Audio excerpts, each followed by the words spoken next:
আমি আজ বানাবো কালো জিরে ট্যাংরা। তবে চ্যানেলটাকে লাইক আর সাবস্ক্রাইব করতে ভুলবেন না কিন্তু। ফার্স্টে কালো জিরে ড্রাই রোস্ট করে গুঁড়ো করে রাখতে হবে।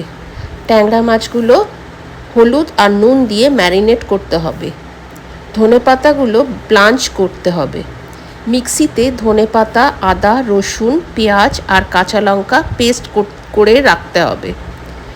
প্যানে সর্ষের তেল দিয়ে মাছগুলো ভেজে নেব।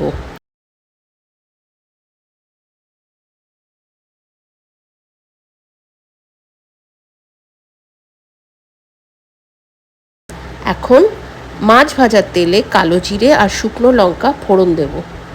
মিক্সিতে যে পেস্ট করেছিলাম সেটা দিয়ে দেব। টক দই ভালো করে ফেটিয়ে নিতে হবে। তার মধ্যে হলুদ আর জিরে গুঁড়ো মিক্স করতে হবে। এখন দইটা অ্যাড করতে হবে। তেলটা বেরিয়ে এলে তখন গরম জল অ্যাড করতে হবে। ভাজা ট্যাংরা মাছগুলো দিয়ে দেব আর নুনও দিয়ে দেব। গুঁড়ো করা কালো জিরে দেব। চেরা কাঁচা লঙ্কা দেব। ঢাকনা দিয়ে কিছুক্ষণ ওয়েট করব। লাস্টে সামান্য চিনি দিয়ে নামিয়ে দেব। ভাতের সাথে খেতে খুবই ভালো লাগবে।